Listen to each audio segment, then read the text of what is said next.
Ever wondered if old newspapers or cardboard boxes could be the secret to a thriving garden? Healthy soil is the foundation of every great garden, and building it doesn't have to be complicated. Many gardeners use newspaper or cardboard for sheet mulching, creating a biodegradable barrier that smothers weeds and feeds the soil. As these materials break down, they add organic matter, feed soil microbes, and attract earthworms. But which is better, newspaper or cardboard? Some gardeners love how fast newspaper decomposes, while others prefer the long-lasting weed control of cardboard. The best choice depends on your garden's needs and what you have on hand. In this video, I'll break down how each material works, their benefits, and key tips for success. I even ran a side-by-side test in my own raised beds to see the differences firsthand. By the end, you'll know exactly which method fits your garden best. Ready to dig in? Let's get started. Newspaper mulching is a time-tested way to recycle and enrich your soil. Simply lay down 5 to 10 sheets, overlapping the edges, and wet them thoroughly. Top with mulch, compost, wood chips, or straw. Newspaper blocks sunlight, suppresses weeds, and quickly decomposes, adding carbon for soil microbes. Earthworms love the moist, dark environment under newspaper, aerating and fertilizing your soil as they move through. Within a season, the newspaper vanishes, leaving behind rich, living soil. Use only black ink newspaper. Most modern papers are soy-based and safe. Wetting the paper is crucial, especially on windy days. The main downside? Newspaper breaks down fast, so its weed-blocking power is temporary.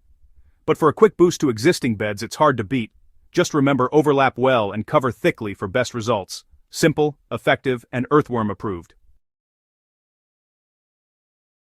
Cardboard is the heavyweight champion for starting new beds or tackling tough weeds. Remove all tape, labels, and staples before laying it down in overlapping sheets. Wet thoroughly and cover with compost or mulch. Cardboard's thickness blocks even stubborn weeds and holds moisture longer than newspaper. It decomposes slowly, sometimes over a year, providing a steady food source for soil fungi and improving soil structure. This makes it ideal for smothering lawns or aggressive weeds and creating a clean slate for planting.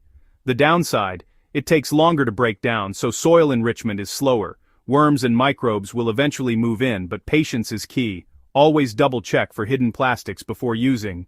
For long-term weed control and soil improvement, cardboard is a reliable choice. Use it when you want lasting results with less maintenance. Just prep it right, and let nature do the rest.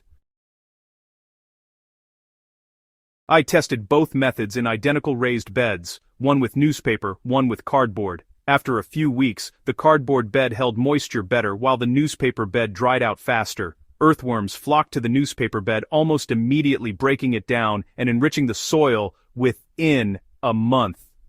The cardboard bed had fewer worms at first, but after 4 months, they started working through the softened cardboard. By the end of summer, the newspaper was fully decomposed, leaving rich, crumbly soil. The cardboard was still present but had suppressed weeds all season and kept the soil moist. Newspaper gave a quick boost and fast integration into the soil. Cardboard provided long-term weed control and moisture retention. Both methods worked, but the results matched their strengths. Choose based on your garden's needs, speed, or staying power. My test made the differences clear. Now you can decide what's best for your space.